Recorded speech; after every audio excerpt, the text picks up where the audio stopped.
Thank you, sir, for this wonderful opportunity to not only speak, but I also learned a lot from seniors on the dais, and it's a great opportunity for a neophyte like me to interact and learn. So my talk for the next 10 minutes is going to be medical legal aspects. Can I have a pointer? Pointer. Of teleophthalmology and AI.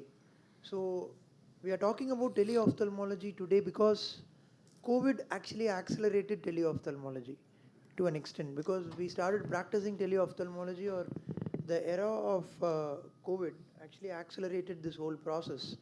And teleophthalmology enables remote diagnosis, monitoring, and management of eye diseases, which we all know. And this is used for community screening, even like health fairs, places of worship, etc. And diagnosis of diseases like diabetic retinopathy, glaucoma, and it really helps you to uh, get the chunk lesser. You are able to go, or rather the patients are able to meet you from a virtual place. So that is the beauty of teleophthalmology. And who can practice? Any a registered medical practitioner who is registered with either the Indian Medical Registry or the State Medical Registry can practice. As of right now, there are no particular qualifications are needed, but in order to allow an RMP to practice telemedicine, the government intends to launch an online course that must be completed. And this is the one that you can see, at least for the viewers on YouTube. So this is one that is very important because that has to be completed, and the governments are trying to regulate the process of who can practice telemedicine. And the online program will be developed and made available by the Board of Governors in supervision of Medical Council of India, and all registered medical practitioners who intend to do it should complete this mandatory online course within 3 years of its notification. So the regulations are happening, and in the interim period, the principles mentioned in these guidelines should be followed. So thereafter, undergoing and qualifying such a course as prescribed will be very essential to the practice of telemedicine, and these are all regulatory efforts to channelize the proper channel. Consent is one thing that is assumed when the patient starts teleconsultation. There are two things. One is an explicit consent approved before the RMP begins, which can be either due to a text, email, phone, or a video, any of these four. So what is an explicit consent and what is an implicit consent?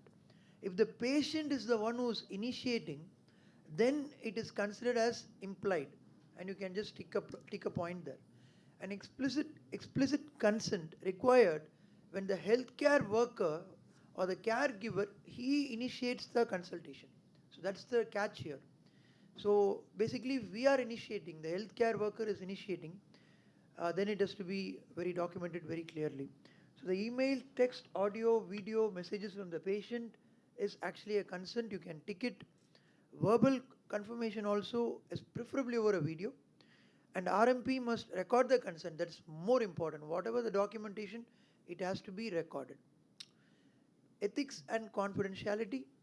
The registered medical practitioner must uphold the IMC Act ethics, ensuring patient privacy and confidentiality, because caution is required when the technology is especially used, because we don't want any breaches.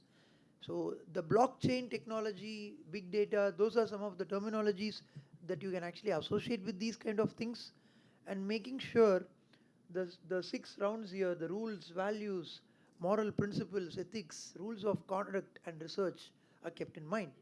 E-prescription essentials, after gathering enough data for diagnosis, only should be the prescription given. Prescribing without a diagnosis is considered a malpractice. It has to be kept in mind. Medicine prescription in telemedicine are regulated by the central government, and this is a very important list, my dear friends. List O, List A, List B, and prohibited list.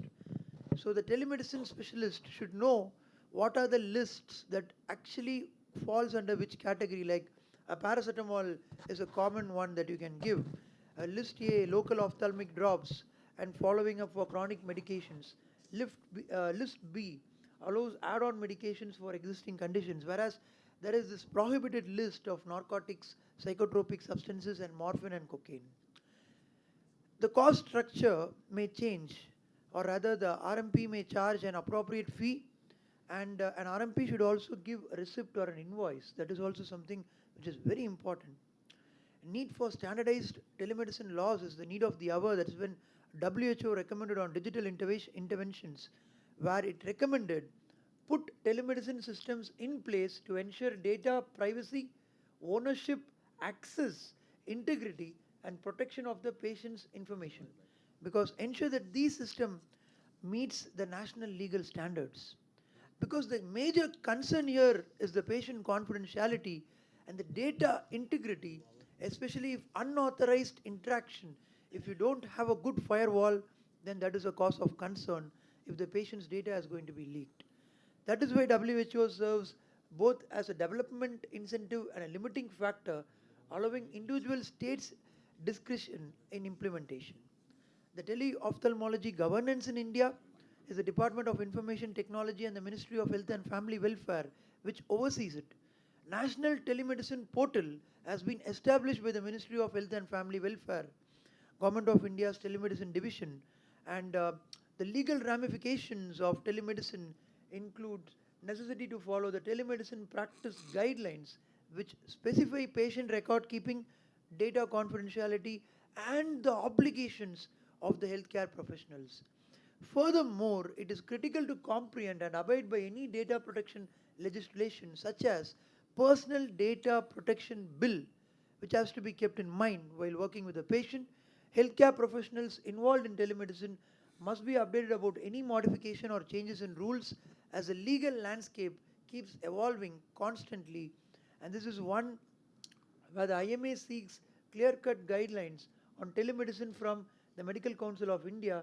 And this change of information or the need to know more, because the evolution is keeping on happening for clear cut guidelines, the negotiations is going on where we are just evolving every day.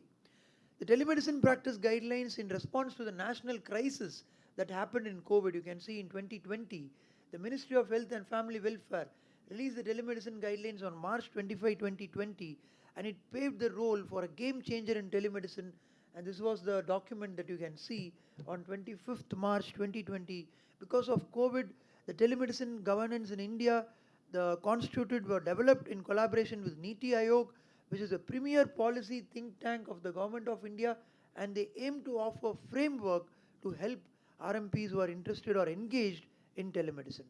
The role of the IT Act 2000 is something we need to know, which regulates electronic communication, covers telemedicine related legal aspects, ensures cyber security, because as you can see again the 5 arms here: legal, electronic, promotion, and the regulation and the privacy laws. These are the main arms, because sensitive personal data or information, SPDI, is what we are worried about, which is considered sensitive under the IT Act, and that is where the National Digital Health Mission guidelines to protect the standards of it comes into play.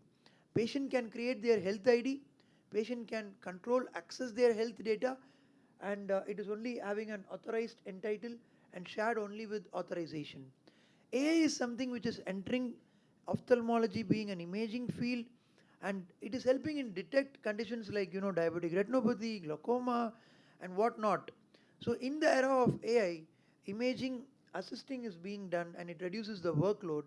And these are some of the AI modules that I'm also personally working on, where you develop an AI from a baby to an adult called human in the loop learning. And what I have realized is there are potential issues like algorithm bias, data privacy, accountability in misdiagnosis should be kept in mind, because in the court of law you cannot blame the AI.